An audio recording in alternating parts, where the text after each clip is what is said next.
ஹல்லேலூயா. கர்த்தர் இன்னும் ஒரு புதிய மாதத்தை காண செய்தார். மகிழ்ச்சியான சத்தம் நம்ம கிட்ட இருந்து வரத்துக்கு அவர் எதிர்பார்த்து காத்து கொண்டிருக்கிறார். ஹல்லேலூயா. எந்நேரமும் புலம்பலின் சத்தத்தை கொடுத்து கொண்டிருந்த கூட்டம் நாம் இன்றைக்கு அல்லேலூயா கூட்டமாய் மாறி இருக்கிறோம். அதனால நம்ம நாவ திறந்தா மகிழ்ச்சியின் சத்தம், ஆரவார சத்தம். ஹல்லேலூயா. மிரியம் எப்படி வாத்தியங்களை வாசிச்சுட்டு டான்ஸ் ஆடினாங்க செங்கடலை கடந்த பின்பு இல்லை? இவ்வளோ ஒரு ரிலீஃப். அப்பா உயிர் போயிரும்னு நினச்சோம், எல்லாம் முடிந்தது என்று நினைத்தோம். ஆனால் தேவனோ செங்கடல் மத்தியிலே எங்களுக்காக ஒரு வழியை திறந்து கொடுத்தார். ஹல்லேலூயா. கர்த்தரை துதியுங்கள், அவர் நாமம் அதிசயமானது. அவருடைய வலது கை அதிசயங்களை செய்திருக்கிறது. அவருடைய ஓங்கிய புயம் நம்மோடு கூட இருக்கிறது. ஹல்லேலூயா. அவர் நம் தேவன், நம் ராஜாதி ராஜா. எல்லாரும் சொல்லுங்க, அவரை பார்த்து சொல்லுங்க, என் அன்பே என்று சொல்லுங்க. என் அன்பே, என் உயிரே, நீரே என் தேவனே. என் உயிர் நீங்கள் தான்ப்பா. இந்த நாசியில் இருக்கிற சுவாசம் அன்றைக்கு நீங்கள் ஆதாமுக்குள்ளே ஊதின சுவாசம், இன்றைக்கு வரைக்கும் என்னுடைய நாசியில் இந்த சுவாசம் இருக்கிறது. இந்த சுவாசத்தை நான் உள்ளே எடுக்கும்போது, நான் வெளியில் அந்த சுவாசத்தை கொடுக்கும்போது, நான் கர்த்தரே ஆதாமுக்கு கொடுத்த சுவாசத்தை சுவாசிக்கிறேன். ஹல்லேலூயா, ஹல்லேலூயா. ஆண்டவர் பாருங்க எவ்வளோ அழகாக படைச்சிருக்காருல்ல. நம்ம வெளியில் விடுற காற்று அவர் உண்டாக்கின இயற்கைக்கு அது உணவாய் போகிறது. அந்த இயற்கை என்ன பண்ணுது? அதை சுவாசிச்சு வெளியில் நமக்கு உயிர் கொடுக்குற ஆக்சிஜனை தருது. பார்த்தீங்களா ரிலேஷன்ஷிப் எப்படி ஃபார்ம் பண்ணியிருக்காரு கடவுள்னு சொல்லிட்டு. நான் சுவாசிக்கிறத அந்த செடி எடுத்து அது ஆக்சிஜனாக மாற்றி எனக்கு திரும்பி கொடுக்குது. உண்மையிலே இந்த சுவாசம் தேவனிடத்திலேருந்து வந்திருக்கு. இந்த இயற்கையை உருவாக்கின கர்த்தரிடத்திலேருந்து வந்திருக்கு. நம்ம சுவாசித்தால், நம்ம மூச்சு இழுத்தோன்னா நமக்கு உயிர், மூச்சு கொடுத்தோன்னா மற்றவங்களுக்கு உயிர். ஹல்லேலூயா. தேவன் அன்பாகவே இருக்கிறார். இன்றைக்கு அவரை நாம் ஆராதிக்க போகிறோம். எல்லாரும் எழும்பி நிற்போமா?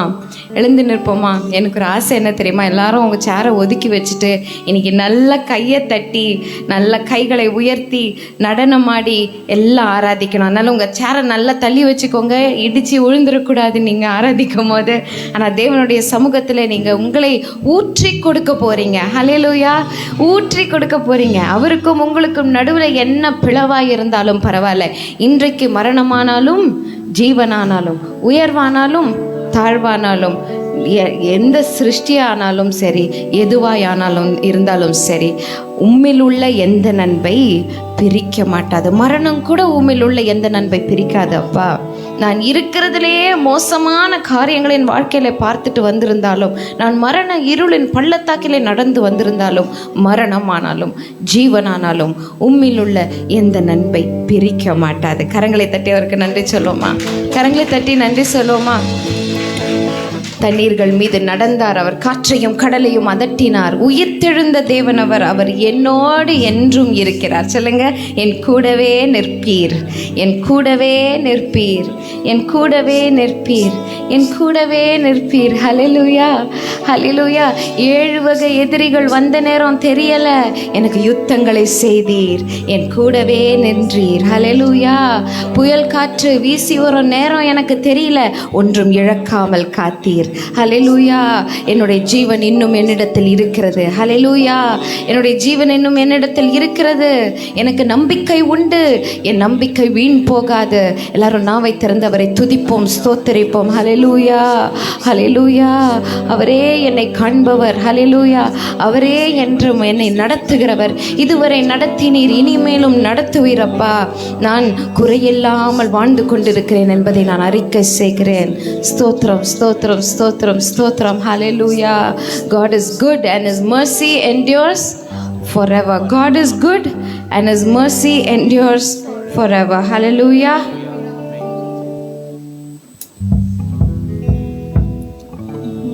ஒரு புதிய பாடலை இன்றைக்கு நம்ம பாட போகிறோம். தேவனை இந்த புதிய பாடலை கொண்டு ஆராதிக்க போகிறோம். இது நிறைய பேருக்கு ஏற்கனவே தெரிஞ்ச பாடல் தான், ஆனால் நம்ம சபைக்கு இது ஒரு புதிய பாடல். அவரே என்னை என்றும் காண்பவர், அவரே என்னை என்றும் காப்பவர் என்று சொல்லி பாடுவோமா? ஹல்லேலூயா. ஓ, அவரே என்னை என்றும் காண்பவர், அவரே என்னை என்றும் நடத்த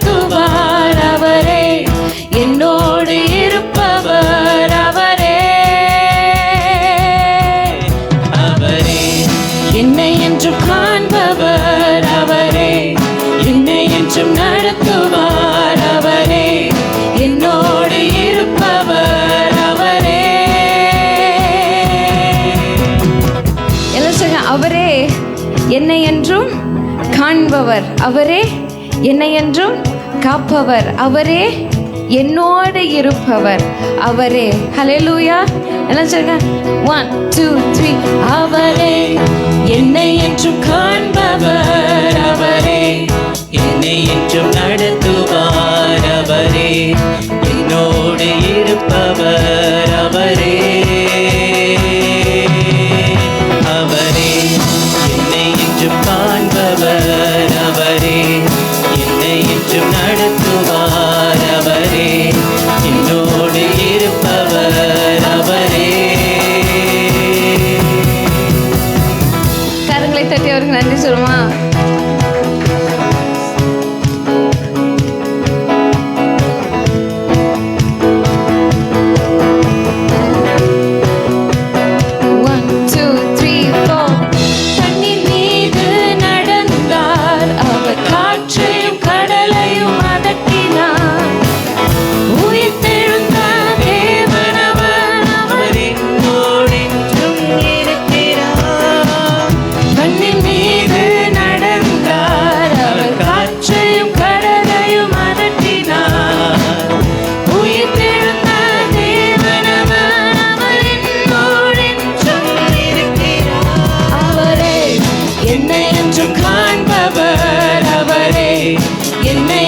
நடத்துவார் அவரே, என்னோடு இருப்பவர் அவரே.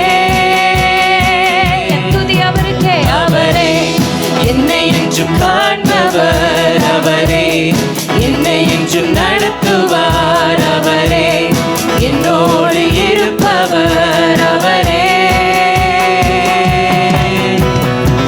ஹல்லேலூயா. நமக்காக மரித்த தேவன் உயிரோடு இன்றைக்கு இருக்கிறார். அவரை போல வேற தெய்வமில்லை. அவருடைய அன்பு சதா காலங்களும் நிலைத்திருக்கும் அன்பு. நமக்காக உயிரையே கொடுத்தவர் வேற என்ன கொடுக்காம போய்விடுவார். யெகோவா ஈரே, கர்த்தருடைய பர்வதத்திலே எல்லாம் பார்த்து கொள்ளப்படும். கர்த்தருடைய பர்வதத்திலே எல்லாம் பார்த்து கொள்ளப்படும். கர்த்தருடைய பர்வதத்திலே எல்லாம் பார்த்து கொள்ளப்படும்.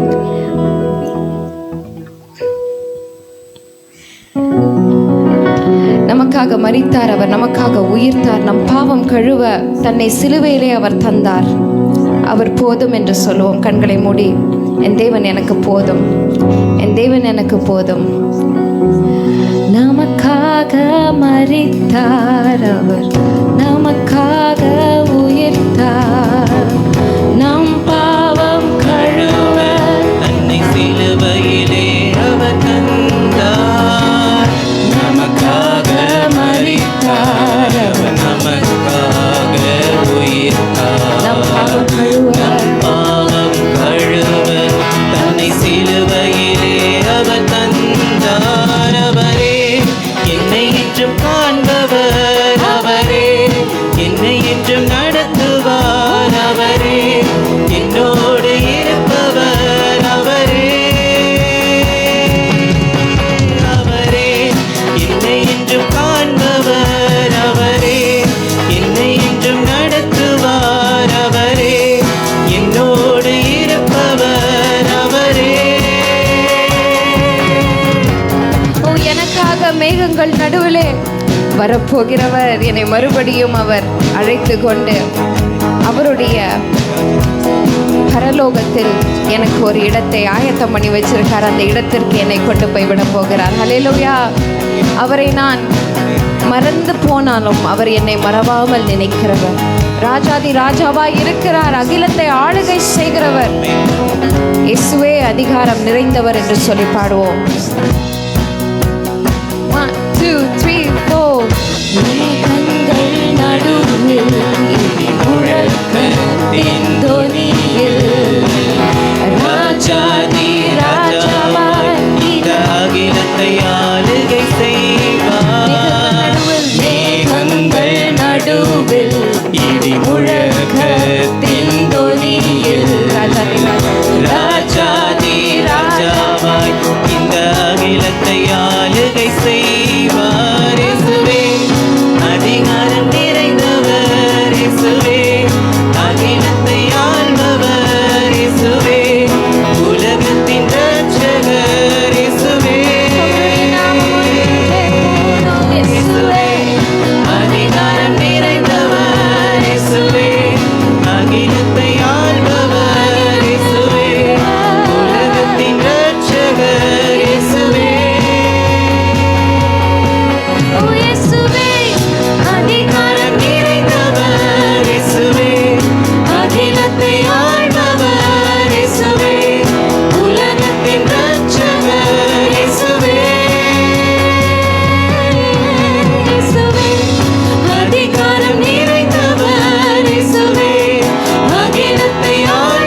உள்ளவர், அதிகாரம் நிறைந்தவர், அகிலத்தை ஆள்பவர், என்னையும் ஆள விரும்புகிறார், என்னுடைய எதிர்காலத்தையும் ஆள விரும்புகிறார். என்னுடைய உள்ளந்தரியங்களை ஆராய்ந்து அறிந்திருக்கிறவர், என்னுடைய மனவாஞ்சை இன்னதென்று அறிந்து அதற்கு அவருடைய சித்தத்தை பதிலாக கொடுத்து ஹல்லேலூயா நம்மை அற்புதமாக அதிசயமாக நடத்துகிறவர். அவரே போதும் என்று சொல்லுவோம். அவரே போதும் என்று சொல்லுவோம். அவரே என்னை என்றும் காண்பவர், அவரே என்னை என்றும் நடத்துவார், அவரே என்னோடு இருப்பவர், அவரே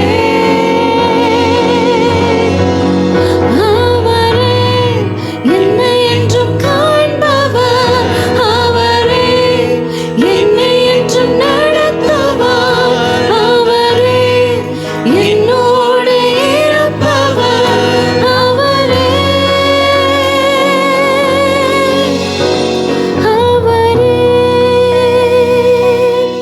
யாருமே இல்லை என்று நினைத்து கொண்டிருக்கிறீங்களா? இன்றைக்கு அவர் சொல்லுகிறார், நான் இருக்கிறேன், உன்னோடு கூட இருக்கிறேன், உன்னை கைவிடாமல், உன்னை விட்டு விலகாமல் நான் உன்னை நடத்துவேன். இந்த உலகம் கொடுக்கும் பிரகாரமான சமாதானம் உனக்கு கொடுக்காமல் என்னுடைய சமாதானத்தை உனக்கு நான் தருகிறேன். ஹல்லேலூயா. ஏற்ற தாழ்வுகள், உயர்வோ தாழ்வோ, உயர்மலையோ சமவெளியோ, அடைமழையோ சமவெயிலோ, அவர் என்ன செய்வார்? அவருடைய சமாதானத்தை கொண்டு நம்மை நிலைநிறுத்துவார். அந்த சமாதானம் நம்மை விட்டு யாரும் எடுக்க முடியாது. போன சனிக்கிழமை நான் ஐகானிக்ன்ற ஒரு கான்சர்ட்டில் ஒரு சின்ன கேதரிங், எல்லாரும் வந்தாங்க, யார் யாரெல்லாம் வர முடியுமோ வந்தாங்க. அந்த இடத்துல இன்னும் பெருசாக எதுவுமே இல்லை, ஒரு லைட் அந்த மாதிரிலாம் எதுவுமே கிடையாது. எனக்கு ரொம்ப சந்தோஷமாக இருந்தது. ஏன்னா நாங்கள் எல்லாரும் ஒன்றாக சேர்ந்து எங்களை குரல்களை உயர்த்தி தேவனை ஆராதித்தோம். ஹல்லேலூயா.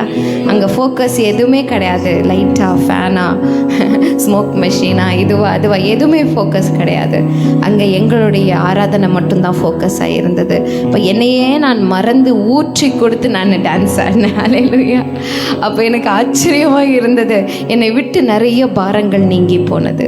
கர்த்தர் மேலே இருந்த நிறைய கோபங்கள், சின்ன சின்ன விரோதங்கள் எல்லாம் விட்டு போனது. அவர் மேலே இருந்த சந்தேகங்கள் விட்டு போனது. காத்திருந்து காத்திருந்து இளைஞ்சி போன பார்த்தீங்களா, அந்த இளைத்து போன இருதயத்துக்கு அவர் எனக்கு பலன் அன்னைக்கு கொடுத்தாரு. ஹல்லேலூயா. விரும்பினது வரும்போது ஜீவ விருட்சம் போல இருக்கணும். அந்த ஜீவ விருட்சமே அவர் தான். நான் அன்னைக்கு புரிஞ்சுக்கிட்டேன். அன்னைக்கு தான் அவர் அந்த ஜீவ விருட்சம்னு புரிஞ்சுக்கிட்டேன். இந்த உலகம் அந்த ஜீவ விருட்சத்தை வெறும் கல்லுக்கும் மண்ணுக்கும் ஒப்பாக்கி கொடுத்துருது.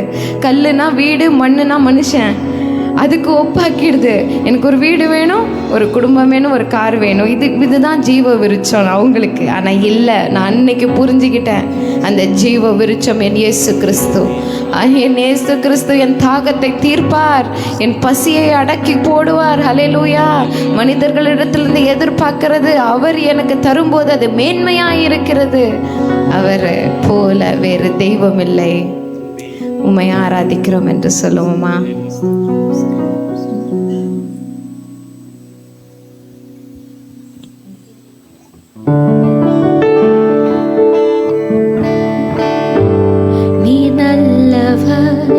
சர்வ வல்லவர், உம்மை போல் வேறு தெய்வமில்லை. ஓ நீர் சர்வ வல்லவர், சர்வ வல்லவர், உம்மை போல் வேறு தெய்வம் இல்லை.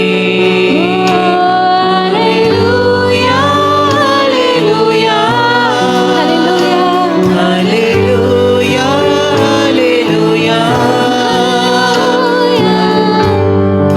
ஹல்லேலூயா, ஹல்லேலூயா.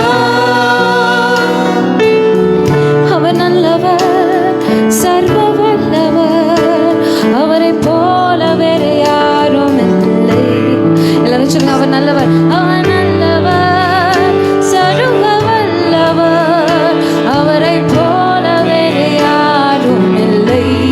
ஓ அவர் நல்லவர், அவர் நல்லவர், சர்வ வல்லவர், அவரை போல் வேறு யாரும் இல்லை.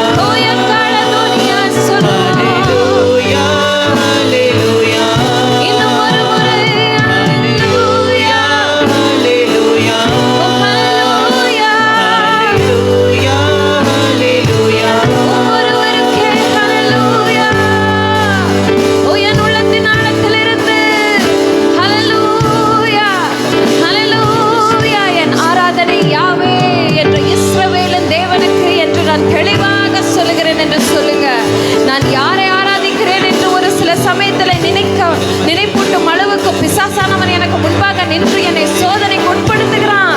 ஆனாலும் நான் இன்றைக்கு சொல்லுகிறேன், என் நாவை திறந்து மரணமானாலும் ஜீவனானாலும் உயர்வானாலும் தாழ்வானாலும் எந்த சிருஷ்டியா இருந்தாலும் உம்மில் உள்ள எந்த நன்மை பிரிக்க மாட்டாது. அல்லேலூயா என்று சொல்லுகிறேன், யாவே என்று சொல்லுகிறேன், அடோனாய் என்று சொல்லுகிறேன். இந்த உலகத்திலே நான் எதை இழந்து போயிருந்தாலும் நான் உம்மை இழக்கவில்லை. நீரே எனக்கு நல்ல பங்கு, நீரே ஜீவ விருட்சமாய் இருக்கிறீர். ஹல்லேலூயா, ஓ ஹல்லேலூயா. எல்லாரும் வாயை திறந்து எக்கால தொனியாய் எக்கால சத்தமாய் அவரை பார்த்து ஹல்லேலூயா என்று சொல்லுங்க. சிரிச்ச முகத்தோட சொல்லுங்க, ஹல்லேலூயா, ஹல்லேலூயா, ஓ ஹல்லேலூயா,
அசுத்த ஆவியின் போராட்டங்களினாலே நிறைந்த என்னை உம்முடைய பரிசுத்த இரத்தத்தினாலே கழுவி என்னை என் மூடத்தனங்களிலிருந்து, என்னுடைய வைராக்கியங்களிலிருந்து, என்னுடைய பாவங்களிலிருந்து என்னை மீட்டு எடுத்தீரே. பலத்தினால் அல்ல, பராக்கிரமத்தினால் அல்ல, தேவனுடைய ஆவியினால் ஆயிற்றே. உந்தன் பரிசுத்த ஆவியால் என்னை நிறைத்தீரே அப்பா. நீர் நல்லவர் அப்பா, நீர் நல்லவர். இந்த உலகத்தில் பாவம் செஞ்சால் தண்டனை கொடுக்கறதுக்கு ஜனங்க ரெடியாக இருக்காங்க. பாவம் செய்யாமலே நம்மளை குறித்து தவறாய் பேச ஜனங்கள் ரெடியாக இருக்காங்க. அந்த நேரத்திலே பாவியாய் இருந்த நம்மை அவர் என்ன பண்ணாரு? பரிசுத்த ஆவியாலே நிறைத்தார். அதுதான் அன்பு, அதுதான் அன்பு. அவங்க நல்லா இருக்கணும்னு ஜெபிக்கிறது அன்பு இல்லை. அவங்க சிலுவையை நானும் சுமக்கிறேன், அவங்க பாரத்தை நானும் சுமக்கிறேன், தோள் கொடுத்து சுமக்கிறேன். என எனக்காக என் ஆண்டவர் அதை செய்தார். சிலுவை என்றது நமக்காக அல்ல. உங்கள் சிலுவையை நீங்கள் எடுத்துக்கொண்டு நடங்கன்னா அது ஏன் சிலுவை இல்லை. சிலுவையை யாருக்காக இயேசு தூக்கினார்? மற்றவர்களுக்காக, மற்றவர்களுக்காக. அவர்களுடைய வாழ்க்கையில் ரட்சிப்பு வரணும், அவர்களுடைய வாழ்க்கையில் உதவி வரணும், ஒத்தாசை வரணும், விடுதலை வரணும் என்று சொல்லி தான் அவர் சிலுவையை தூக்கினார். அப்போ நீ உன் சிலுவையை தூக்கி கொண்டு நடனா நம்மை நாமே சாக்ரிஃபைஸ் பண்ணிட்டு மற்றவர்களுடைய ரட்சிப்புக்காக, அவங்க விடுதலைக்காக நாம் என்ன பண்ணணுமா? தன்னையே வெறுத்து சிலுவையை சுமக்க வேண்டும். ஹல்லேலூயா. இப்பொழுதும் நம்ம சொல்கிறோம், எனக்கு இது வேணும், எனக்கு அது வேணும் தான் சொல்கிறோம். ஆனால் யாரும் எனக்கு பரிசுத்த ஆவியானவர் வேண்டும் என்று சொன்னதில்லை. நான் வைத்திருந்து இன்னைக்கு சொல்லுவோமா? உடைய பரிசுத்த ஆவியானவர் என்னை நிரப்புங்கப்பா, என்னை நிரப்புங்கப்பா, என் பாத்திரத்தை நிரம்பி வழிந்தோட செய்ங்க. உன் பரிசுத்த ஆவியால் என்னை நிறைத்தீரே, நீ நல்லவர், சர்வ வல்லவர், உம்மை போல வேறு தெய்வமில்லை. சொல்லுவோமா? உந்தன் பரிசுத்த ஆவியால்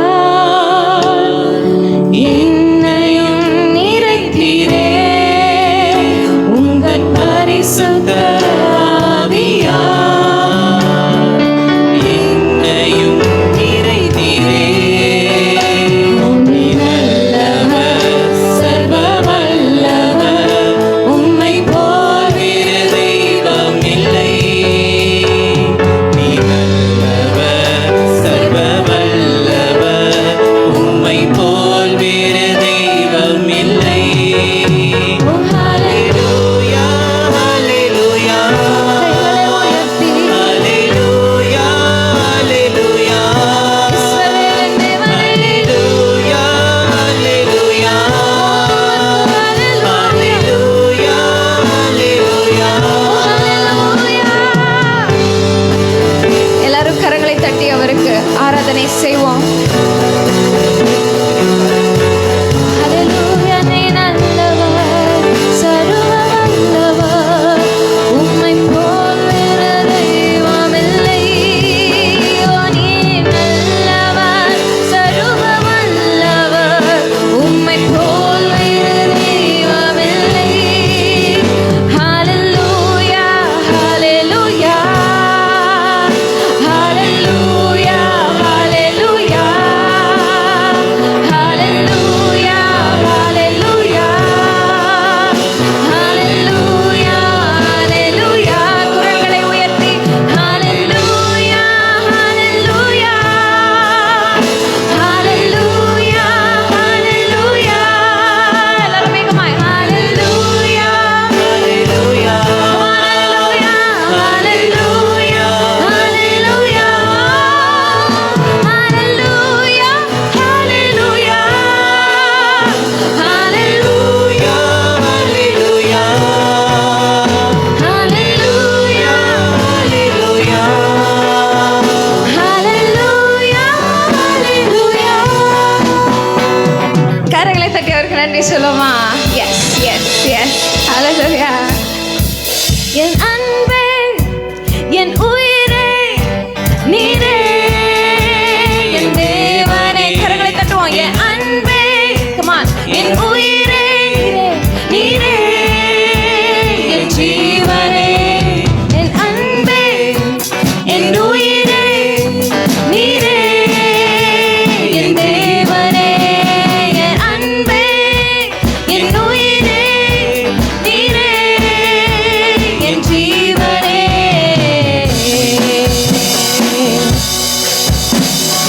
உம்மை விட்டு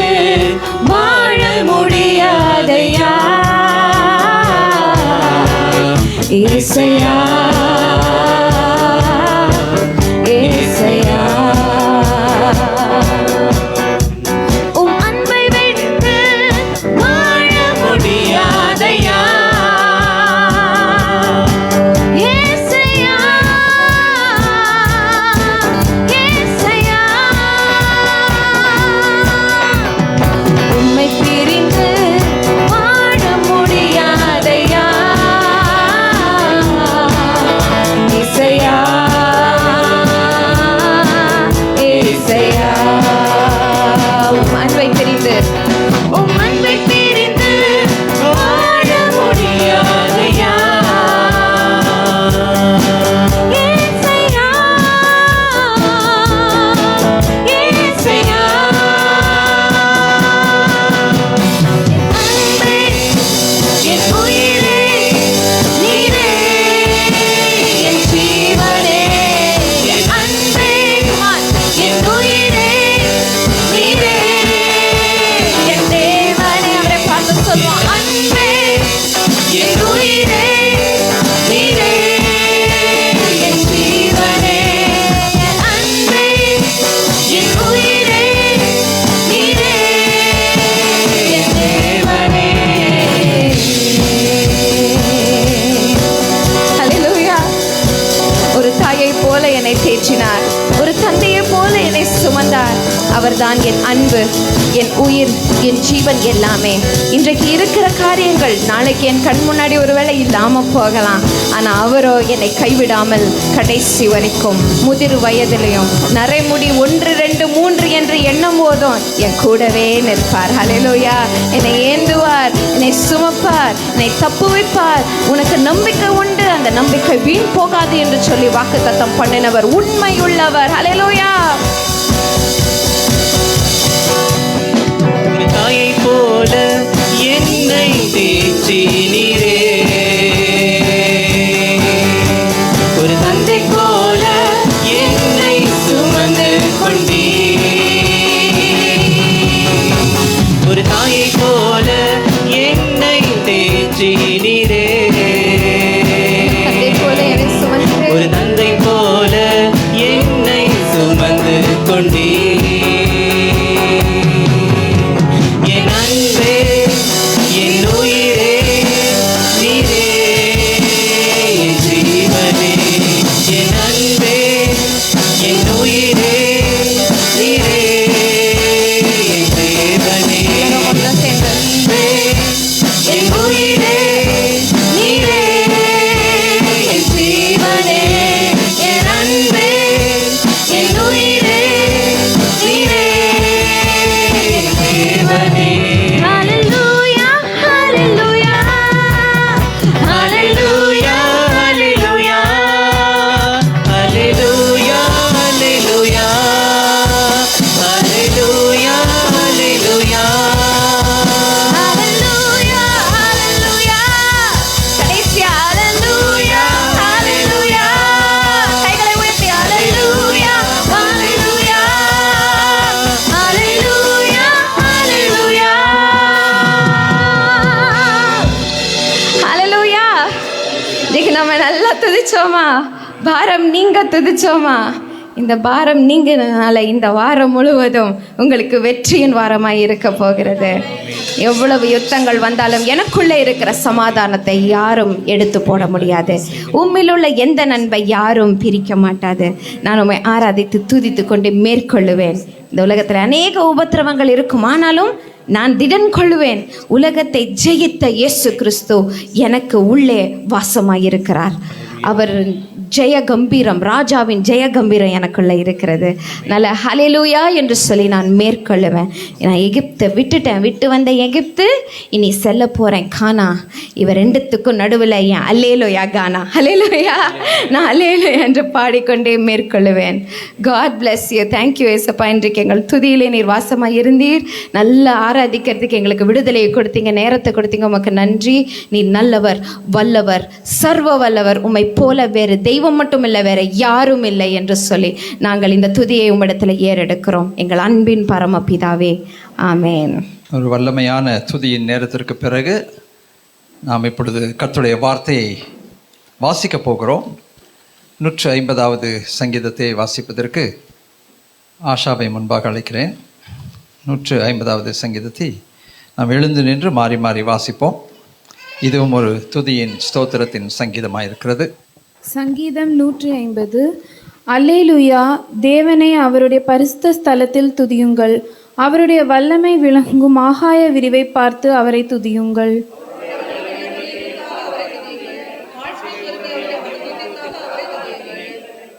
எக்கால தொனியோடே அவரை துதியுங்கள். வீணையோடும் சுரமண்டலத்தோடும் அவரை துதியுங்கள்.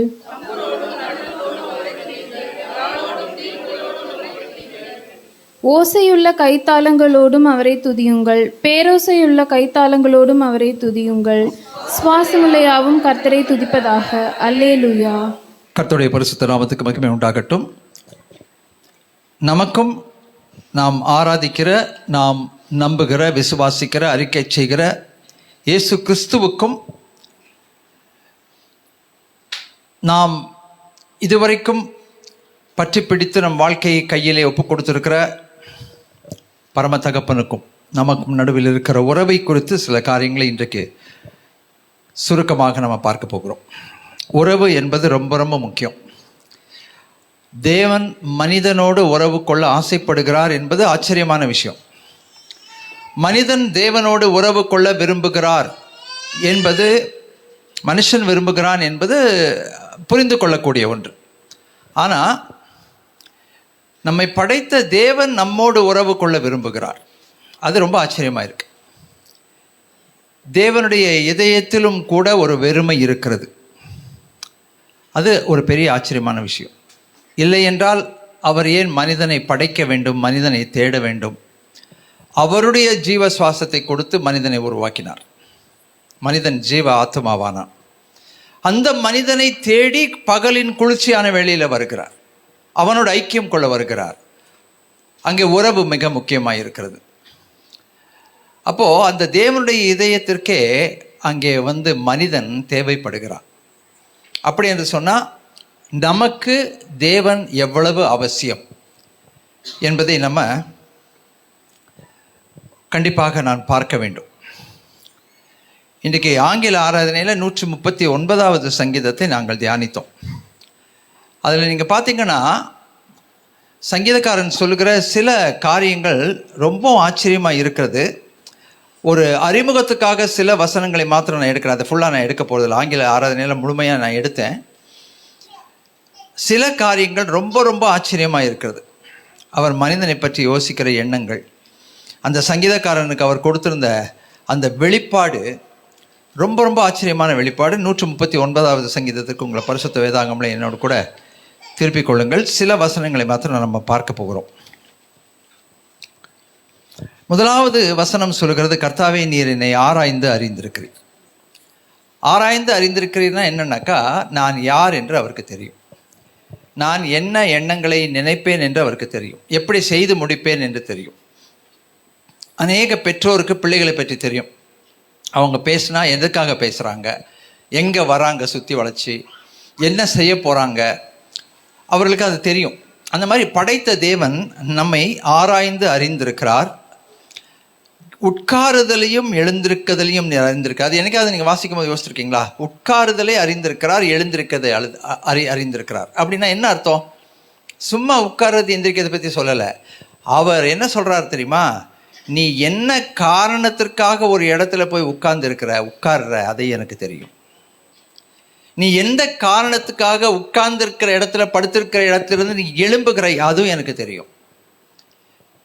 அதைத்தான் அவர் சொல்லுகிறார். அடுத்தது நீ என்ன பண்ண போறன்றது எனக்கு தெரியும். அடுத்தது என்ன சொல்றார் பாருங்க, என் நினைவுகளை தூரத்திலிருந்து அறிகிறேன். நினைவையே அவருக்கு தெரிஞ்சிச்சுன்னா அப்போ நம்ம என்ன செய்ய போறோன்றது தெரியாதா? சாத்தானுக்கு நம்முடைய நினைவுகள் தெரியாது. நல்லா கவனிச்சுக்கோங்க. சாத்தானுக்கு நம்முடைய நினைவுகளை அறிகிற அறிவு, அதிகாரம் கிடையாது.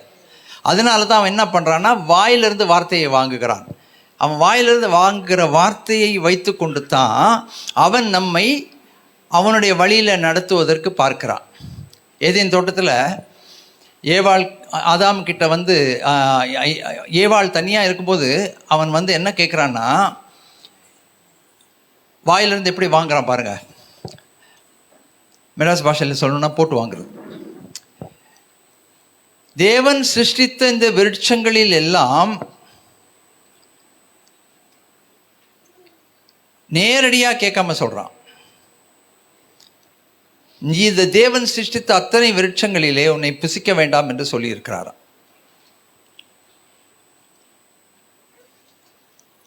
இல்ல, தோட்டத்துக்கு மத்தியிலே இருக்கிற அந்த விருட்சத்தின் கனியை புசிக்க வேண்டாம் என்று சொல்லியிருக்கிறார். தோட்டத்து மத்தியில என்ன விருட்சம் இருக்கு? 2 இருக்கு.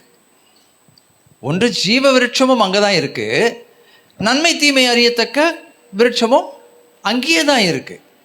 ஸ்பெசிஃபிக்கா சொல்லல எதுன்னு. சாப்பிட வேணான்னு சொல்லியிருக்கிறாரா? அப்போ ஏவாள் என்ன சொல்லியிருக்கணும்? தோட்டத்தின் மத்தியிலே இருக்கிற நன்மை தீமை அறியத்தக்க விருட்சத்தை ஆண்டவர் எங்களுக்கு விலக்கி வைத்திருக்கிறார்.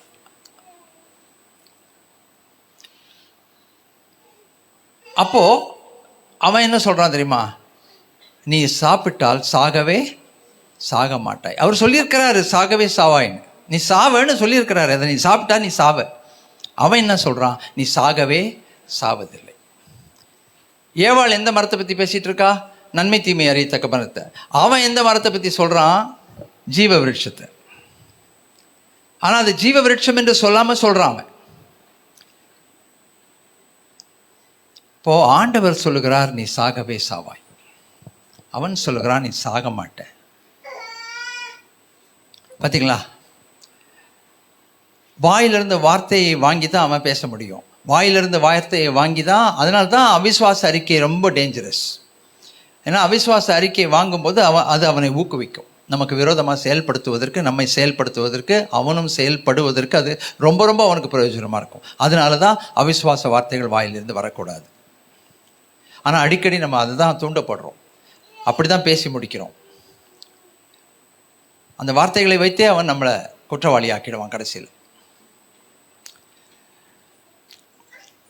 அப்புறம் அடுத்தது சொல்றார் பாருங்க, நான் நடந்தாலும் படுத்திருந்தாலும் என்னை சூழ்ந்திருக்கிறீர், என் வழிகளெல்லாம் உமக்கு தெரியும். எல்லாம் உமக்கு தெரியும். என்னை பற்றி மறைவானது ஒன்றுமே இல்லை. அவர்கிட்ட பின்னால் போய் பேக்ரவுண்டில் எதுவும் செய்ய முடியாது. நம்ம தெரியாது, பார்க்க மாட்டாருன்னு அவருக்கு தெரியாது, நம்ம செய்யலாம், தாராளமாக தப்பிச்சிக்கலாம். இல்லை.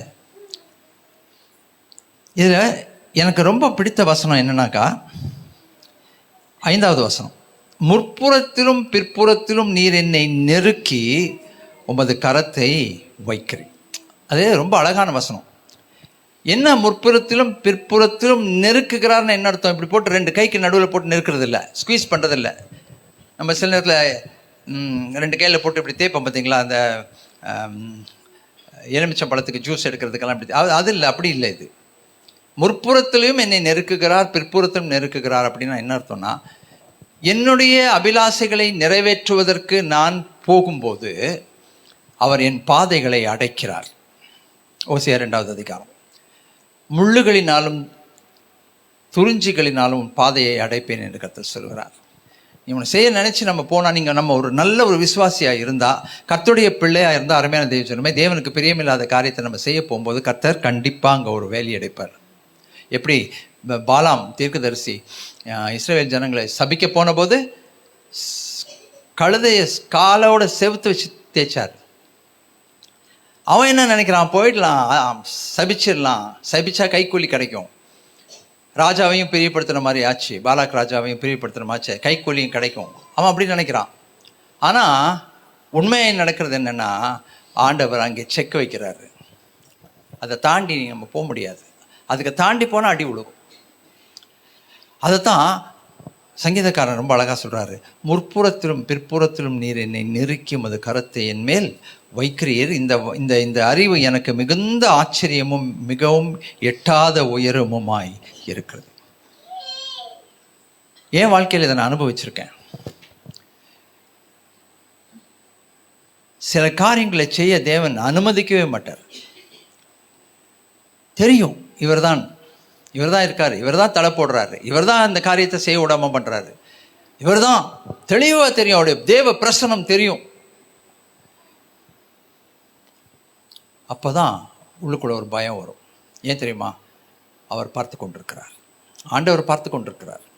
அவருடைய கண்களுக்கு மறைவாக நம்ம எங்கேயுமே போக முடியாது. அவருடைய சமூகத்தை விட்டு எங்கேயுமே ஓட முடியாது. எல்லாவற்றையும் ஆராய்ந்து பார்க்கிறவர். அவருடைய 7 கண்கள், 7 கண்கள்னா 7 கண் இல்லை, பரிபூர்ணமான கண்கள் எல்லாவற்றையும் ஆராய்ந்து அறிகிறது. அவருக்கு முன்னால் பட நான் நிற்கும் போது சங்கீதக்காரன் சொல்கிறார், நான் வெளியரங்கமாக இருக்கிறேன். அவர்கிட்ட எதையும் நான் மறைக்க முடியாது. அந்த பிரசனத்தில், அவருடைய பிரசனத்தில் நான் நிற்கும்போது, இப்போ நம்ம சொல்கிறோம் பார்த்தீங்களா, ஸ்கேன் பண்ணணும்னு சொல்கிறோமே, டாக்குமெண்ட்ஸ் எல்லாம் ஸ்கேன் பண்ணோம். ஸ்கேன் பண்ணுறது, ஏர்போர்ட்டுக்கு போனீங்கன்னா அவங்க பேக்கை ஸ்கேன் பண்ணுவாங்க பாருங்கள், அந்த மாதிரி க்ளீனாக ஸ்கேன் பண்ணி எடுத்துடுறாரு அவர். கரெக்டாக தெரியும். சில நேரத்தில் இந்த குட்டி பிள்ளைங்க மைண்டில் அப்படியே ஒரு திட்டங்க போடுங்க, கிராஃப்டியாக போடுங்க. இப்படி பண்ணலாம், இப்படி பண்ணலாம், குறும் பண்ணலாம். விளையாட போகக்கூடாதுன்னு சொல்கிறாங்கன்னு வைங்க, விளையாட போயில் போடுதான், எப்படி போகலாம், இப்படி போகலாமா, அப்படி போகலாமா, அப்படி கிச்சனில் தண்ணி எடுக்கிற மாதிரி போகிறது, அப்புறம் தண்ணியை குடிக்கிற மாதிரி குடிக்கிறது, உட்கார மாதிரி உட்கார்றது. அப்புறம் அவங்க அந்த பக்கம் பார்த்துட்டு இருக்கும்போது கதை வழியாக வெளில மெதுவாக ஓடி போயிடுது. அந்த மாதிரி இந்த மனித மூளையை நிறைய வேலை பண்ணுது. அந்த மாதிரி திட்டம் போடுது, இப்படி பண்ணலாம், இப்படி பண்ணலாம், இப்படி பண்ணலாம். ஆனால் என்ன நடக்கும்னா, நம்ம ஆண்டுடைய பிள்ளையாக இருந்தால் ஆண்டவர் என்ன செய்கிறார், அதற்கு ஒரு முற்றுப்புள்ளி வைக்கிறார், அதற்கு ஒரு தடை போடுகிறார். அதையும் மீறி போனால் அடி விழுகும். அதுவும் மீறி நான் இப்படி தான் இருப்பேன், நான் இப்படி தான் செய்வேன்னா செம்மையாக விழுகும் அடி. நான் கர்த்தருடைய வார்த்தை சொல்கிறது, ஜீவனுள்ள தேவனுடைய கைகளில் விழுகிறது பயங்கரமாக இருக்குமே. இப்போது தேவன் என்னை பார்த்து கொண்டிருக்கிறார் என்கின்ற அந்த எண்ணம் நமக்கு கண்டிப்பாக இருக்கணும். தேவன் அனுமதிக்கிற காரியங்கள் நம் வாழ்க்கையில் நடக்கும். தேவன் சில காரியத்தை அனுமதிப்பார். என் மகனுக்கு இது கொடுக்குறேன், என் மகளுக்கு இதை கொடுக்குறேன், இந்த அனுமதியை நான் கொடுக்குறேன்னா அது அழகாக நடக்கும். அதற்கு ஆண்டவர் தடை போட மாட்டார். அவர் மனதில் தீர்மானித்திருக்கிற காரியங்களை அழகாக நடத்துவார். அந்த காரியங்களை செய்து முடிக்க தேவையான எல்லாவற்றையும் கொடுப்பார். அதற்கு தேவையான பாதுகாப்பு, பராமரிப்பு ஆண்டவர் கொடுப்பார். ஆனால் அவருக்கு பிரியமில்லாத காரியங்களை நாம் செய்ய நினைக்கும் போது பார்த்தீங்கன்னா வழியை அடைத்து போடுகிறார், முள்ளுகளினால் அடைத்து போடுகிறார். அதற்கு மேலே ஒரு காலடி வைக்க முடியாது. அதுக்கு அடுத்து வச்சா அடுத்தது அடி விழுகும். இதுதான் நம்ம தேவனுடைய சன்னிதானத்தை நாம் புரிந்து கொள்ள வேண்டியது. 7வது வசனத்தில் சொல்லுகிறார், உம்முடைய ஆவிக்கு மறைவாக எங்கே போவேன், உம்முடைய சமூகத்தை விட்டு நான் எங்கே ஓடுவேன்? நான் வானத்துக்கு ஏறினாலும் அங்கே இருக்கிறீர், பாதாளத்தில் படுக்கை போட்டாலும் அங்கேயும் இருக்கிறீர்.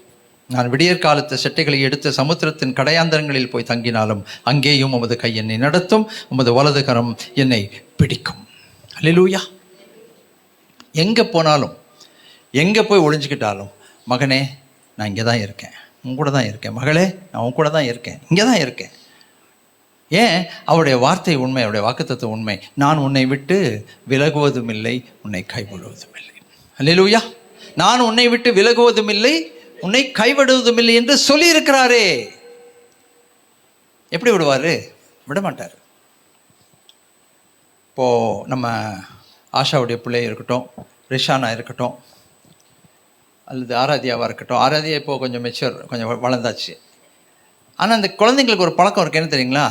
ரோட்டில் போகும்போது கையை பிடிச்சா கையை பிடிக்குது, பிடிக்காது. அதை உதறி விட்டு நானாக நடப்பேன், அதை உதறிட்டு நானாக நடப்பேன். எனக்கு தெரியும் எப்படி நடக்கிறதுன்னு. ஏன்னா நான் எவ்வளோ ரோடை பார்த்துருக்கேன். அதை பிடிக்காது, தள்ளி விட்டுட்டு அப்புறம் போய் எங்கேனா முட்டி மோதும் போது தான் தெரியும் என்ன நடக்குது.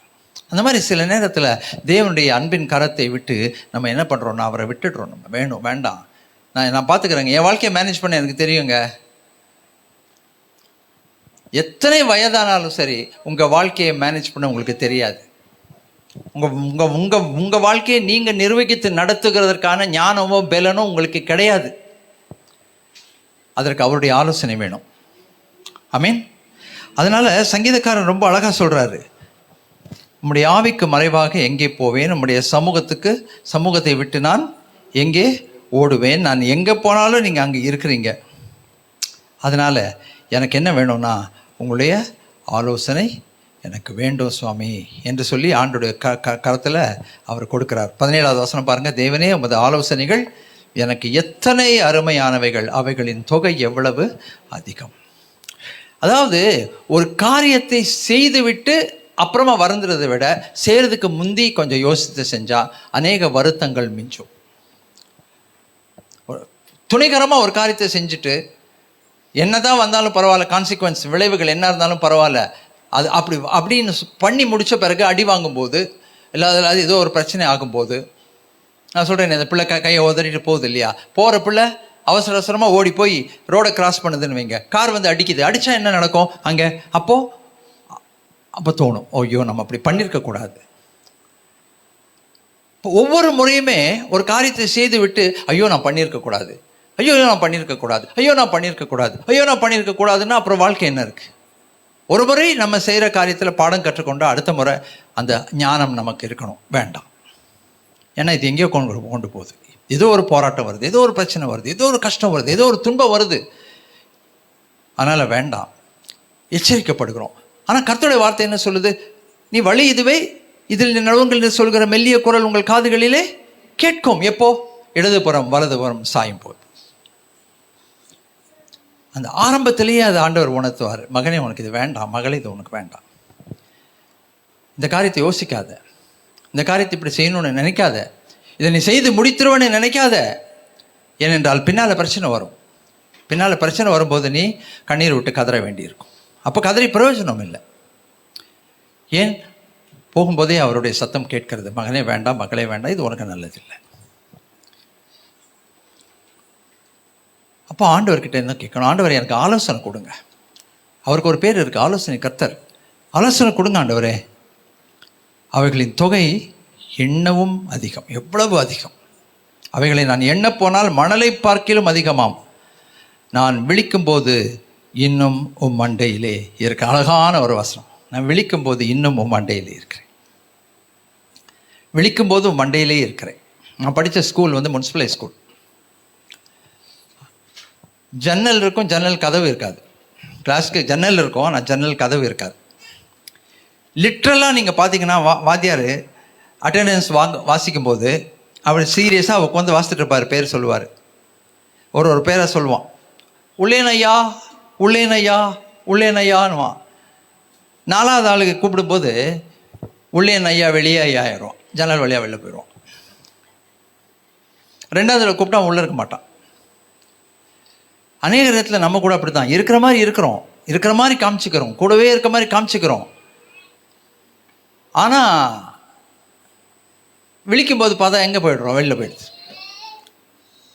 இருக்க மாதிரி இருக்குது, இல்லாமல் போயிடுது. ஆனால் சங்கீதக்காரன் சொல்கிறார், நான் விழிக்கும்போது இன்னும் உம் மண்டையிலே இருக்கிறேன். அனைவரே நான் உங்கள் கூட தான் இருப்பேன்.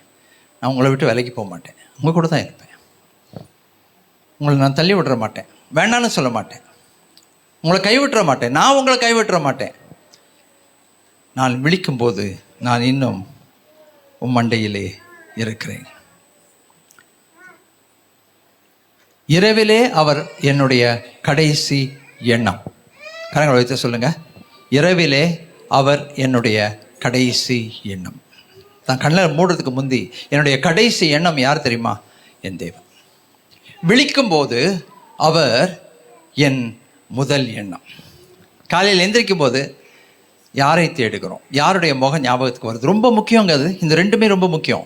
இரவில் நீங்கள் தூங்கும்போது கடைசியாக யாரை நினச்சிட்டு தூங்குறீங்க? ஏனென்றால் அந்த நபர் தான் உங்கள் இருதயத்துக்கு மிகவும் பிரியமானவராக இருப்பார். அதனால தான் அவரை நினச்சிட்டு நீங்கள் தூங்குறீங்க. காலையில் எந்திரிக்கும் போது நீங்கள் எந்த நபரை நினைக்கிறீங்க? ஃபஸ்ட்டு எந்திரிச்ச உடனே யாரை நினைக்கிறீங்க? அவர் தான் உங்களுக்கு ரொம்ப வேண்டப்பட்டவராக இருப்பார். அது யாராக இருக்கணும்? நம்முடைய ஆண்டவராக இருக்கணும். இரவிலே என்னுடைய கடைசி எண்ணம் என் தேவன். அதிகாலையிலே விழிக்கும்போது நான் இன்னும் உம்மண்டையிலே இருப்பேன். யார் கூடயும் இருக்கக்கூடாது. அதான் சொல்கிறாரு. காலையில் எந்திரிக்கும் போது யாரும் உங்க கூட இருக்கக்கூடாது, நீயும் யார் கூடயும் இருக்கக்கூடாது. யார்? நான் அவர் அண்டையிலே இருக்கணும். தேவனே, நான் உமது அண்டையில் இன்னும் கெட்டி சேர.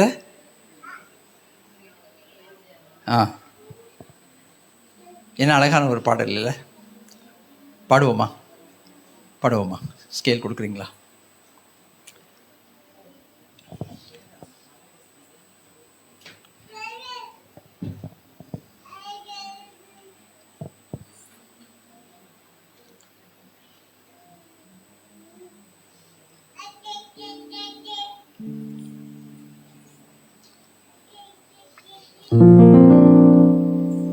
இதை ஒரு பாடலாக நம்ம பாடாமல் ஒரு தீர்மானத்தின் பாடலாக பாடுவோம்.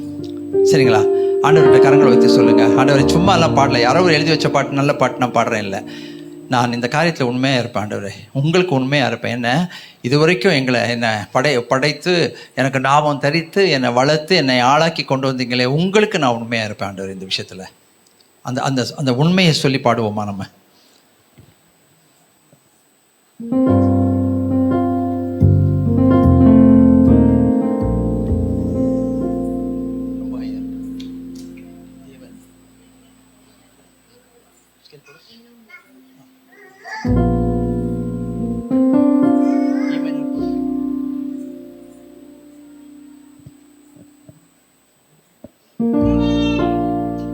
தேவனே நான் ஓமதண்டையில் இன்னும் நெருங்கி சேர்வதே என் நாவல் பூமியில். தேவனே நான் ஓமதண்டையில் இன்னும் நெருங்கி சேர்வதே என் நாவல் பூமியில். மாவலிய கோரமாக வன் சிலுவை மீதினில் நான், மாவலிய கோரமாக வன் சிலுவை மீதினில் நான் கோவே தொங்க நேரிடினும் ஆவலாயும் அண்டை சேர்வேன். தேவனே நான் ஓமதண்டையில் இன்னும் நெருங்கி சேர்வதே என் நாவல் பூமியில். இன்னும் நெருங்கி சேர்வதே என் நாவல் பூமியில். அல்லேலூயா. முடிக்கும் போது எப்படி முடிக்கிறார் தெரியுமா? 23வது வசனம், தேவனே என்னை ஆராய்ந்து என் இருதயத்தை அறிந்து கொள்ளும், என்னை சோதித்து என் சிந்தனைகளை அறிந்து கொள்ளும், வேதனை உண்டாக்கும் வழி என்னிடத்தில் உண்டோ என்று பார்த்து நித்திய வழியிலே நடத்தும். அல்லேலூயா. வேதனை உங்களுக்கு உங்க இருதயத்துக்கு வேதனை கொடுக்கக்கூடிய ஒரு வழி என் வாழ்க்கையில இருந்தா அதை எடுத்து போட்டு என்னை நித்திய வழியில நடத்துங்க. எங்க அரிசி பருப்பு அவர்கிட்ட வாங்கி சாப்பிடுறோம், சரிங்களா? ஜீவ சுவாசம் அவர் நம்மக்கிட்ட கொடுக்குறார், இலவசமாக கொடுத்துருக்காரு. அது அவருடைய சுவாசம். நல்லா மூச்சு இழுத்து விட்டு தானே உயிரோடு இருக்கோம் நம்ம. அந்த ஜீவ சுவாசம் அவருக்குள்ளே தான். நம்ம வருமானம் யார்கிட்ட இருந்து வருது? அதுவும் அவர்கிட்ட இருந்தா வருது. நம்ம அரிசி பருப்பு யார்கிட்ட இருந்து வருது? அவர்கிட்ட இருந்து தான் வருது. அப்புறம் நம்மை பராமரிக்கிறது, பாதுகாக்கிறது எல்லாமே அவர் தான். எல்லாமே அவர் தான் செய்கிறார். நம்மை தாங்குகிறார், ஆதரிக்கிறார், தகுதியை பார்க்கறது இல்லை, செய்கிறாரு. எல்லாமே செய்துட்டு எல்லாமே நம்ம வந்து அவருக்கு அவர் நமக்கு செய்யும்போது நம்ம படைத்து நாமம் தரித்து சிலுவையில் போய் ஜீவனை கொடுத்து ரத்தம் சிந்தி மீட்டு மகனேன்னு தகுதி இல்லாத நம்மளை பார்த்து மகனே மகளேன்னு சொல்லி அழைத்து அரவணைத்து முத்தம் கொடுத்து நம்ம ஆசீர்வதிக்கும் போது அவருடைய இருதயத்தை போய் வேதனைப்படுத்த ஒரு காரியத்தை துணிகரமாக நம்ம செஞ்சால் அது எப்படி இருக்கும் யோசித்து பாருங்கள். நமக்கு யாராவது அந்த மாதிரி செஞ்சால் எவ்வளோ கஷ்டமாக இருக்குது இல்லையா? எவ்வளோ வேதனையாக இருக்குது, வலி இருக்குது, எவ்வளவு ஒரு ஏமாற்ற உணர்வு, ஒரு வலி, கஷ்டம், ஒரு துன்பம், ஒரு கண்ணீர், ஒரு வேதனை. இவ இப்படி பண்ணிட்டாங்களே. அப்போ அவருடைய இருதயம் யார்? நமக்காக ரத்தம் சிந்தினவர், நம்ம இடத்துல நம்ம வாங்க வேண்டிய அடிகளை வாங்கினவர்.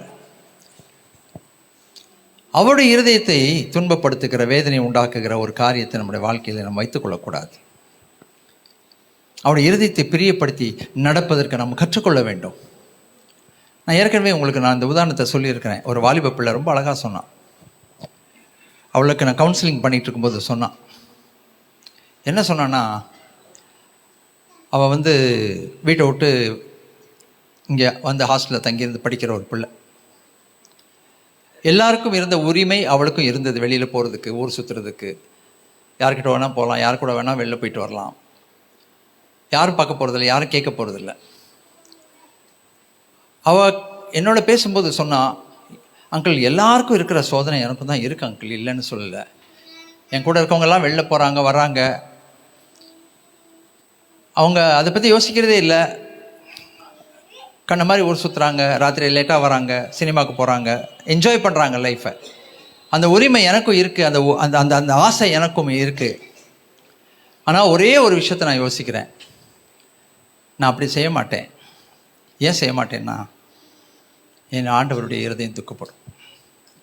என்னை படைத்து, என்னை உருவாக்கி, நாமம் தரித்து, எனக்கு ரட்சிப்பை கொடுத்து, ரத்தம் சிந்தி என்னை மீட்டு என்னுடைய ஆண்டவருடைய இருதயம் துக்கப்படும் நினைக்கும் போது, அங்கிள் நான் அப்படி செய்ய விரும்பல அங்கிள், அப்படி நான் செய்ய மாட்டேன் அங்கிள்னு சொன்னான்.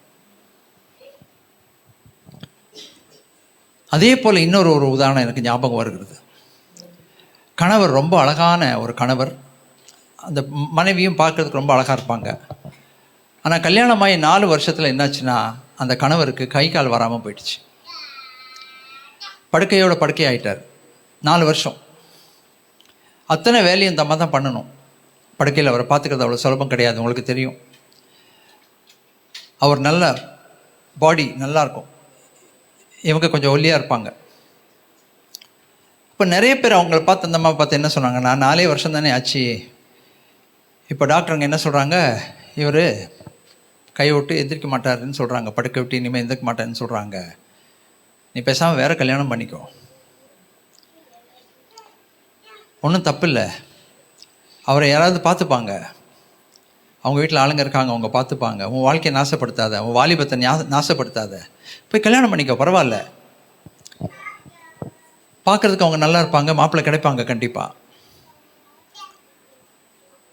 அந்த அம்மா சொன்னது என்னென்னா, அப்படிப்பட்ட எண்ணங்கள் எனக்கும் வராமல் இல்லை, வருது. அது ஒரு கடினமான காரியமும் இல்லை. நான் போய் அந்த மாதிரி வேற ஒருத்தரோட நான் இருந்தேன்னா யாரும் என்னை பார்த்து ஒன்றும் சொல்லவும் முடியாது, இவரும் ஒன்றும் செய்ய முடியாது, இவருக்கு படுக்காரு, கை காலை கூட அசைக்க முடியாது. ஆனால் இவரை நான் திருமணம் பண்ணும்போது, இவரை நான் ரொம்ப நேசித்து திருமணம் பண்ணேன். அன்னைக்கு எல்லாமே நல்லா இருந்தது. அன்னைக்கு நல்லா சம்பாதிச்சார், எல்லாமே வாங்கி போட்டார், வீட்டில் என்னை வெளியில் கூட்டிகிட்டு போனார், எனக்கு நல்லா பார்த்துக்கிட்டாரு. ஆனால் திடீர்னு இவருக்கு இந்த மாதிரி ஆயிடுச்சு. இந்த நிலைமையிலும் நான் அவரை விட்டுட்டு போனேன்னா, அதை விட ஒரு மோசமான ஒரு குணம் வேறு யாருக்கும் இருக்க முடியாது. அவரால் ஒன்றும் பண்ண முடியாது, அவர் இப்படி தான் இருக்கார். ஆனாலும் அவரை நான் நேசித்ததற்காக வேண்டி, அவரை நான் திருமணம் செய்ததற்காக வேண்டி, அவரோட நான் சந்தோஷம் அனுபவித்ததுக்காக வேண்டி, அவர் இந்த நிலைமையில் இருந்தாலும் நான் இந்த அடுத்த திருமணத்தை நான் பண்ணுவதற்கு என் மனசை ஒரு நாளும் நான் ஒப்பு கொடுக்க மாட்டேன். ஏன் தெரியுமா? எல்லாவற்றை காட்டிலும் எந்த நிலைமையில் இருந்தாலும் நான் அவர் மேலே வச்ச அன்பு இன்றும் ஜீவனோடு இருக்கிறது, பிரதானமாக இருக்குது. இவர் மேலே வச்ச அன்பினால நான் அப்படி செய்ய மாட்டேன். இன்றைக்கு நாம் அப்படி தான் இருக்கணும். எனக்காக ரத்தம் சிந்தி மீட்ட அவருடைய இதயம் புண்படக்கூடிய அளவுக்கு என் வாழ்க்கையில் நான் எதையும் செய்ய மாட்டேன். ஏன் தெரியுமா? நான் அவர் மேல் வைத்திருக்கிற அன்பின் நிமித்தம். அல்லேலூயா. நான் அவர் மேல் வைத்திருக்கிற அன்பின் நிமித்தம் நான் அவருக்கு விரோதமாக எதுவும் நான் செய்ய மாட்டேன். அவருக்கு பிரியமில்லாததை செய்ய மாட்டேன். துணிகரமாக நான் செய்ய மாட்டேன். என்றைக்கு இந்த ஒரு தீர்மானத்துக்குள்ளே நீங்களும் நானும் வருகிறேனோ, அன்றைக்கு நம்முடைய வாழ்க்கையில் சந்தோஷம், சமாதானம், ஆறுதல், தன்னம்பிக்கை எல்லாம் பெருகும். எதனாலங்க இங்கே இப்படி இருக்கீங்க? அவர் மேலே வைத்திருக்கிற அன்பினாலே. ஒரே ஒரு ஆன்சர் தான், அவர் மேலே வைத்திருக்கிற அன்பினாலே. ஏன்? காரணம் என்ன? யோவான் 3:16, தேவன் தம்முடைய ஒரே பேரான குமாரனை விசுவாசிக்கிறவன் எவனோ அவன் கெட்டு போகாமல் நித்திய ஜீவனை அடையும்படி அவரை தந்து அருளி இவ்வளவாய் உலகத்தில் அன்பு கூர்ந்தார். அவர் அன்னைக்கு இதுக்கெல்லாம் இவங்களுக்கெல்லாம் என் ரத்தத்தை சிந்தணுமா, இவங்களுக்கெல்லாம் நான் ஜீவனை கொடுக்கணுமான்னு நினச்சிருந்தாருன்னா இன்றைக்கி நம்ம நரகத்துக்கு போயிருப்போம்.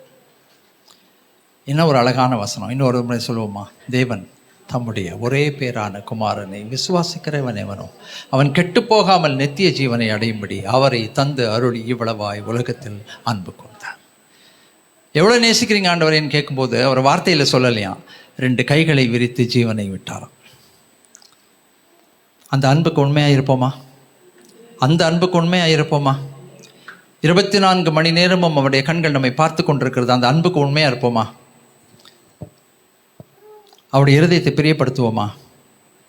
தெளிவான ஒரு கிறிஸ்தவ வாழ்க்கை ஆண்டோடைய பிள்ளைய வாழ்வோமா? ஆமீன். அல்லேலூயா. கண்களை மூடி ஜெபிப்போம்.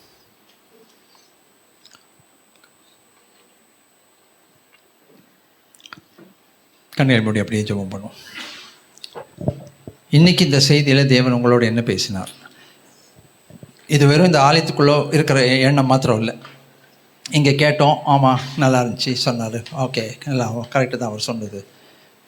இது உலகத்துக்குள்ளே நம்ம போன பிறகும் மற்றவர்களோடு நம்ம பழகும் போதும் பேசும்போதும் இந்த எண்ணம் நமக்கு இருக்கணும். என் தேவனுடைய இருதயத்தை வேதனைப்படுத்த எந்த ஒரு காரியத்தை நான் செய்ய மாட்டேன். என் பரம தகப்பனுடைய இருதயத்தை வேதனைப்படுத்துகிற எந்த ஒரு காரியத்தை நான் செய்ய மாட்டேன். என்னை ஆட்கொண்டவரை அவருடைய இருதயத்தை கல்வாரி சிலுவை வரைக்கும் என்னை நேசித்த அவருடைய இதயத்தை புண்படுத்துகிற எந்த ஒரு காரியத்தை நான் இனிமேல் செய்ய மாட்டேன். அது எவ்வளவு பயங்கரமான ஒரு தியாகம் தேவைப்பட்டாலும் சரி, அந்த தியாகத்தை நான் செய்வேன். இப்படிப்பட்ட ஒரு எண்ணத்துக்கும் நம்ம ஒப்பு கொடுப்போம். இந்த உடன்படிக்கைக்கு உங்களை ஒப்பு கொடுங்க. இந்த உடன்படிக்கையில் நிலைத்திருங்க. இந்த உடன்படிக்கையின் ஆசீர்வாதங்களை சுதந்திரத்துக் கொள்ள தேவன் தாமே நமக்கு கிருபை அருள்வாராக. ஜெபம் செய்வோம்.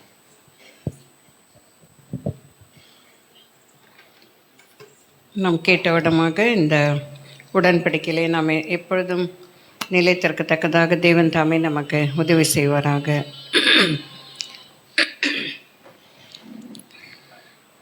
ஓ இயேசுவின் அன்பு எப்போன்றும் மாறாததே. ஓ என் நேசரின் அன்பு என்றென்றும் மாறாததே. ஓ இயேசுவின் அன்பு அற்புதம் அற்புதமே. ஓ என் நேசரின் அன்பு என்றென்றும் மாறாததே. என் குற்றங் யாவையும் நீக்கிடவே என் இடத்தை அவர் ஏற்றுக்கொண்டார். என் குற்றங்கள் யாவையும் நீக்கிடவே என் இடத்தை அவர் ஏற்றுக்கொண்டார். என் மீறுதல்கள் அவர் மன்னித்தாரே. என் நோய்கள் எல்லாம் குணமாக்கினாரே. என் நற்றுதல்கள் அவர் மன்னித்தாரே. என் நோய்கள் எல்லாம் குணமாக்கினார். எல்லாரும் சொல்லுவோம். ஓ அப்படி எழுந்து நிற்போம். நம்மை முற்றிலுமாய் அர்ப்பணிப்போம். அற்புதமே. ஓ என் நேசரின் அன்பு என்றென்றும் மாறாததே. ஓ இயேசுவின் அன்பு அற்புதம் அற்புதமே. ஓ என் நேசரின் அன்பு என்றென்றும் மாறாததே. என்றென்றும் மாறாததே. அப்படியே நம்மை தாழ்த்தி அவருடைய கரத்திலே ஒப்பு கொடுப்போம். அவருடைய அன்பு என்றென்றைக்கும் மாறாதது. அது ஒரு அற்புதமான ஒரு அன்பு. அந்த அன்புக்காக நாம் தேவனுக்கு எப்பொழுதுமே நாம் நன்றி உள்ளவர்களாக இருக்க தேவன் தாமே நமக்கு உதவி செய்வாராக. அவர் சிங்காசனம் விட்டிறங்கி நம்முடைய தாழ்விலே நம்மை நினைத்து சேற்றிலிருந்து நம்மை தூக்கி எடுத்து அவர் கண்மலையின் மீது நம்மை உயர்த்தின தேவனாக இருக்கிறார். சிங்காசனம் விட்டிறங்கி நம் தாழ்வில் நம்மில் அன்பு கூர்ந்து சிங்காசனம் வெட்டிறங்கி நம் தாழ்வில் நம்மில் அன்பு கூர்ந்து தூக்கினாரே சிற்றே நின்று உயர்த்தினாரே கண்மலை மீது கரங்களை உயர்த்தினாரே சிற்றே நின்று உயர்த்தினாரே கண்மலை மீது ஓ இயேசுவின் அன்பு அற்புதம் அற்புதமே ஓ என் நேசரின் அன்பு என்றென்றும் மாறாததே ஓ இயேசுவின் அன்பு அற்புதம் அற்புதமே ஓ என் நேசரின் அன்பு என்றென்றும் மாறாததே. நம்ம அப்படியே இந்த திருப்பந்தியிலே நாம் பங்கெடுத்து கொள்வதற்கு ஆயத்தமாய் வந்திருக்கிறவர்கள் மறுபடியுமாக நம்முடைய இருதயத்தை நாம் ஆயத்தப்படுத்திக் கொள்வோம். இதில் ஆயத்தமாய் வந்திருக்கிறவர்கள் மாத்திரம் எழுந்து நிற்கும்படியாக நான் கேட்கிறேன். நம் குற்றங்கள் யாவற்றையும் நீக்கிட அவர் என்னுடைய இடத்தை அவர் எடுத்துக்கொண்டார். என் மீறுதல்களை அவர் மன்னித்தார். என் நோய்கள் எல்லாவற்றையும் அவர் குணமாக்கினார். இந்த நேரத்தில் நம்முடைய இருதயத்தை நாம் ஆராய்ந்து பார்ப்போம். சங்கீதம் 139 நாம் வாசிக்கிறோம், வேதனை உண்டாக்கும் வழி என்னிடத்தில் உண்டோ என்று பார்த்து நித்திய வழியிலே என்னை நடத்தும். வேதனை உண்டாக்குகிற வழி, அவரை பரிசுத்த ஆவியை துக்கப்படுத்துகிற காரியங்கள், அந்த ஒரு பாவம் மாத்திரம் மிகப்பெரிய பாவமாய் அது காணப்படுகிறது. பரிசுத்த ஆவியை துக்கப்படுத்துதல். நாம் இருக்கும் இடங்களிலே பரிசுத்த ஆவியானவர் மகிமைப்படாமல் இருப்பது, அதனாலும் பரிசுத்த ஆவியானவர் துக்கப்படுகிறார். அவரை துக்கமடைய செய்யும் பொழுதெல்லாம் மறுபடியுமாக நாம் அவரை சிலுவையிலே நாம் அறைகிறோம். நாம் சிலுவையில் அறையப்பட வேண்டும். தேவனே,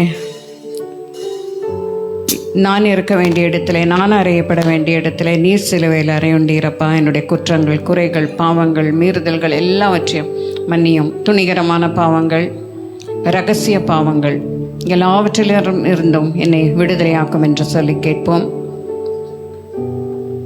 என்னை சுத்திகரியும். என்னுடைய கண்களை தொட்டரலும், என் நாவை தொட்டரலும். தகப்பனை பரிசுத்தப்படுத்தும் அப்பா. கெட்ட வார்த்தை ஒன்றும் உன்னுடைய வாயிலிருந்து புறப்படக்கூடாது என்று சொல்லி வேதம் சொல்லுகிறது. ஒருவேளை நாம் அப்படி பேசியிருந்தால் இந்த நேரத்தில் நாம் தேவனிடத்திலே நாம் கேட்போம். தேவனே, நீ சிலுவையில் இருந்த பொழுது உம்மை நோக்கி எத்தனையோ பேர் தகப்பனே உமக்கு விரோதமாக இருந்தவர்கள் உம்மை எத்தனையோ தேவையில்லாத வார்த்தைகளினாலே அவர்கள் உம்மை தூஷித்தார்கள்.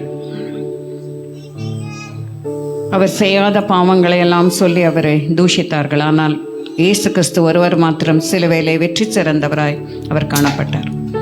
ஆகவே உனக்கு விரோதமாய் எழும்பும் ஆயுதங்கள் வாய்க்காமல் போகும் என்ற வசனத்தின்படி கர்த்தர் பழிக்கு பழி வாங்குகிற தேவனாய் காணப்படுகிறார். ஆகவே நாம் எந்த விதத்திலும் மனுஷருக்கு விரோதமாக எழும்பாமல் இருக்கத்தக்கதாய் தேவன் உதவி செய்வாராக. அவருடைய சமூகத்திலே துணிகரமான வார்த்தைகளை நாம் பேசாமல் இருக்க வேண்டும்.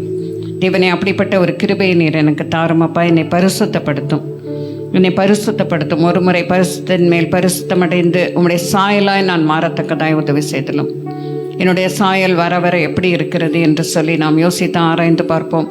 அவருடைய சாயலாகவும் அவருடைய ரூபமாகவும் நாம் மாறத்தக்கதாய் கடைசியிலே அந்த நித்திய மகிமையிலே நான் வாழ்வதற்கு தகுதியுள்ளவனாய் என்னை மாற்றுமப்பா என்று சொல்லி நம்மை முற்றிலுமாய் அவருடைய சமூகத்தில் இந்த நேரத்திலே நாம் அர்ப்பணித்து மிகுந்த பயபக்தியோடு கூட இந்த திருப்பந்தியிலே நாம் பங்கெடுத்து கொள்வோம்.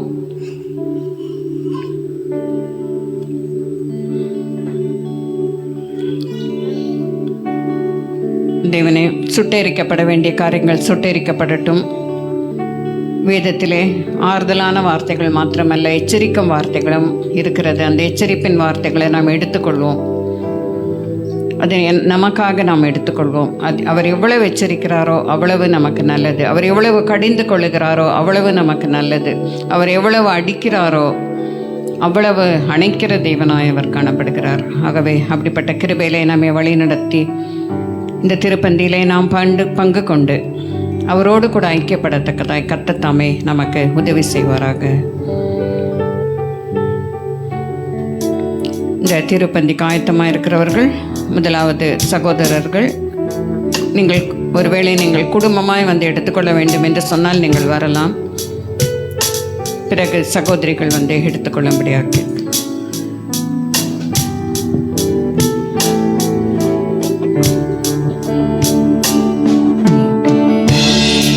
இயேசு கிறிஸ்து தாம் காட்டி கொடுக்கப்பட்ட என்ற ராத்திரியிலே அப்பத்தை எடுத்து ஸ்தோத்திரம் பண்ணி அதை பெற்று சீஷர்களுக்கு கொடுத்து, நீங்கள் இதை வாங்கி புசியுங்கள், இது உங்களுக்காக பிற்கப்படுகிற என்னுடைய பரிசுத்த திரு சரீரமாக இருக்கிறது, இதை நீங்கள் ஏற்றுக்கொள்ளும் போதெல்லாம் என்னை நினைவு கூறும்படி இப்படி செய்யுங்கள் என்று திருவுளம் பற்றினார். அந்தபடி அவர் பாத்திரத்தையும் எடுத்து, இந்த பாத்திரம் என் இரத்தத்தினால் ஆகிய புதிய உடன்படிக்கையாய் இருக்கிறது, நீங்கள் இதை பானம் பண்ணும்போதெல்லாம் என்னை நினைவு கூறும்படி இதை செய்யுங்கள் என்றார். நாமும் அவரை நினைவு கூறும்படியாக இதை பானம் பண்ணுவோமாக.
நாம் பாடின வண்ணமாக என்னை நேசிக்கின்றாயா என்று சொல்லி அவர் கேட்கிறார். கல்வாரின் காட்சி கண்ட பின்னும் என்னை நேசியாமல் இருப்பாயா? அவர் விரும்புகிற விதமாய் அவருக்கு பிரியமானதை செய்து நம்முடைய அன்பை நாம் வெளிப்படுத்துவோம். ஒருவரை நேசிக்கிறோம் என்றால் அவருக்கு பிரியமானதை நாம் செய்ய வேண்டும். வாயின் அளவிலே மாத்திரமல்ல, இருதயத்தின் அளவிலே முற்றிலுமாய் நம்ம இந்த நேரத்திலே அவருடைய சமூகத்திலே நாம் ஒப்பு கொடுப்போம். ஒப்பு கொடுத்து இந்த பொறுத்த நிலையாய் நிற்கத்தக்கதாய் தேவனே நீர் எனக்கு உதவி செய்தலும் என்று சொல்லி முற்றிலுமாய் நம்மை அர்ப்பணித்து இந்த மாதம் முழுவதும் இன்னும் ஒருபடி அவரோடு கூட நெருங்கி ஜீவிப்பதற்கு தேவன் தாமே நாம் ஒவ்வொருவருக்கும் உதவி செய்வாராக. கரங்களை உயர்த்தி இந்த திருப்பந்தியிலே நாம் பங்கெடுத்துக் கொள்ள கர்த்தர் கிருபை செய்தபடினாலே நாம் தேவனுக்கு நன்றி செலுத்துவோம். ஸ்தோத்திரம் ஸ்தோத்திரம் அப்பா, நன்றியோடு உம்மை ஸ்தோத்திரிக்கிறோம். கல்வாரின் காட்சியின் கண்ட பின்பும் உம்மை நான் நேசியாமல் இருக்க மாட்டேன் அப்பா. உம்மை முழு மனதோடு, முழு ஆத்மாவோடு, முழு பலத்தோடு நான் உம்மிலே அன்பு கூறுகிறேன் என்று சொல்லி இந்த நேரத்தில் நான் சொல்லுகிற வார்த்தையை நான் காப்பாற்றிக் கொள்ளத்தக்கதாய் உதவி செய்தலும் உம்முடைய கிருபை இருக்கட்டும் அப்பா. முற்றிலுமாய் உண்மையோடு கூட செலவு பண்ணத்தக்கதாய், உண்மை இன்னும் அதிகமாய் அறிந்து கொள்ளத்தக்கதாய் எனக்கு நீர் உதவி செய்யும். இன்னும் கிட்டி சேரத்தக்கதாய் உதவி செய்தலும். ஹல்லேலூயா. ஸ்தோத்திரம் ஸ்தோத்திரம் ஸ்தோத்திரம் ஸ்தோத்திரம். இயேசு கிறிஸ்துவின் நாமத்தினாலே கேட்டுக்கொள்கிறோம். துதி கனம் மகிமை யாவும் உமக்கே செலுத்துகிறோம் அன்பின் பரமபிதாவே. ஆமென். எழுத நின்று தெய்வ ஆசீர்வாதத்தை பெற்றுக்கொள்வோம். இணைந்து சொல்வோம்.